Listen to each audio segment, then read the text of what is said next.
Stat of the day brought to you by Panini America, the official trading cards of the Dan Patrick Show. Big doings with college athletics. NCAA settlement opens the door for schools to pay athletes directly. Paul Finebaum, host of the Paul Finebaum Show, voice of the SEC, joining us on the program. All right. What does this mean for the fan? Let me start out, let's just say college football fan. What is this going to mean now, 5 years down, 10 years down the road? Dan, it means very little, really, because this is all complicated, a lot of legal mumbo jumbo. What I think it will really mean, though, if you're a fan of a group of five school, if you're a fan of a school somewhere in the middle, get ready for hard times. This is only going to help the rich. Where have you heard that before? The big leagues, the Big Ten, the SEC will more than likely profit because they have so much money. Women's sports, in my opinion, will be hurt. Olympic sports will be crushed. Football wins. Basketball, other than maybe the Big East, takes a slight backseat. What happens to the NCAA? The NCAA is essentially dead. And I know a lot of people are celebrating, but the damage that has been done by this organization is incalculable, and it's really about time. What did we grow up thinking about when we thought of the NCAA, Dan? The enforcement part of it. The big bad NCAA is coming to your town. They don't even have any jurisdiction for that anymore. By the way, not that they have in about the last 5 years. They've been completely ineffective. So if you're the NCAA president, who happens to be Charlie Baker, you get to fly around on a luxury plane. You work in a Taj Mahal. You stay at five-star resorts, but essentially you have absolutely nothing to do but try to look busy. Is Division I too big? Yes. Right now in college sports, piggybacking off of what I said in the preamble, it's really about the top. It's a pyramid. And the idea that a college basketball tournament, which used to be one of the greatest moments on the calendar, has now been reduced to a battle of the elite is really unfortunate. But there's no way, if you're a small college basketball program like a Butler 10 years ago, or some of these other programs that have just been so exciting, Davidson making a run with Steph Curry, you really don't have a chance. And I know that sounds deflating, and even if you are good, if you have a junior or a sophomore, he's going to one of the top teams for his final year. He's not sticking around. A couple of things that came to mind is NIL, the transfer portal, signing contracts that might make it tougher to transfer. Can schools buy out a player from his NIL? I mean, I don't, it's the wild, wild west. So these are all these questions that I had. So pick one of those if you've got a juicy answer. Yeah, I mean, right now, the biggest issue in college athletics is the portal. That's what coaches scream about because they're constantly on the go, having to re-recruit their roster. So I think that's really where the action is. I'm not sure this agreement is going to affect that. And I don't mean to be one of those guys that says it's actually going to get worse in some regard, but there are going to be more lawsuits. And I think you're going to see Title IX lawsuits about right after we've had the greatest explosion of women's sports, especially in basketball, women's softball, now it's going to be curtailed. What is really going on, and it's very much out in the open, is the commissioners of college sports want federal intervention. It's interesting, Dan, that yesterday up in New Jersey, the athletic director at Notre Dame, who used to be in the PGA, so he knew the president very well from his days there, and the commissioner of the Southeastern Conference, Greg Sankey, played golf with Donald Trump with the idea of trying to get him to do what Congress has not done in 4 or 5 years, despite a lot of smoke. And I'm not a political analyst. This president has quite a bully pulpit, and he does seem, at least for the time being, to be very interested in college athletics. And some of that is because he's a sports fan. He's gone to a number of games. He likes the arena.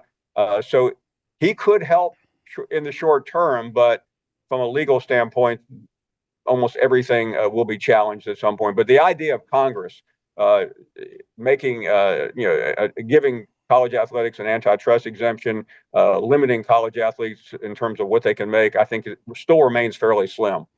Paul Finebaum of the Mothership, the Paul Finebaum Show, the voice of the SEC. Also, schools are going to get $20.5 million to play with. And where does that money come from? It comes from the same place that it's always coming from. Donations, boosters. I mean, that's all. I saw Kirby Smart the other day. He was on his way to a fundraiser. That's all they do. They recruit and fundraise. They don't do a lot of coaching in the off season. And ultimately, if you have fat cats, and in some ways they believe that this new agreement is going to cut the billionaire booster like the one in Miami a couple of years ago, the one at Texas Tech out. I don't think so, Dan. You're never going to cut those guys out. And the idea that they hired an ex-Major League Baseball official who was a former U.S. attorney, he's going to be in charge of enforcement. Please, that's not going to happen. Every school will challenge anything that comes down the pike, like we've seen in recent years, and there will be no enforcement whatsoever. The transfer portal thing is, I think, that's what drives coaches crazy. And I mean, you're poaching guys. When they were playing in, the playoffs, college football playoffs, there were two players that I was told they're negotiating to play someplace. Having that window we've talked about, is there a way to make the transfer portal, the window, smaller to be fair to those playing in playoff games, to these coaches as well? Yes. I mean, there's two transfer portals right now. The second one is not particularly important. That one just ended a couple of weeks ago. But the one right after the season is, and the problem is where do you put it? Right now, it lands right after the championship games, but before the bowl and playoff games. And the story is pretty famous about the backup quarterback at Penn State last year. He decided to leave, and they didn't need him, but ultimately it could have been a disaster. So I don't think there's anywhere to put that, because nowadays you don't want to wait to right now to get your seniors on your campus. All the great programs get the best players in December. That's in December of their senior year, Dan, not afterwards. And so the portal has to be there, and I don't think they can do much about it. It just feels like we're eventually going to get to 50 schools, right? That's where we're headed, right?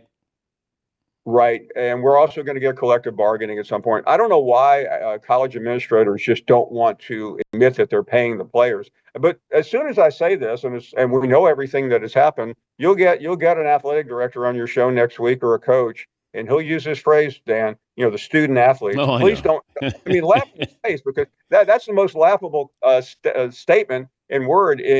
Well, not the most laughable, but at least in the college sports parlance right now. But they're stuck on it, and they just want to act like this isn't really going on around them. It reminds me of the piano player in the House of Ill Repute. As businessmen are walking up and down, they're just playing the piano, acting like they're not seeing a thing. I want a centralized college football office. Scheduling. Good luck. Can we? I like where you're going, Dan. The problem is that you have these four Power Four commissioners, and they are essentially like the bosses of the New York families back in the day. Brooklyn's not giving in to Staten Island, and Manhattan's not giving in to Queens. They meet twice a year at the best Italian restaurant in Little Italy, and you hope nobody gets killed.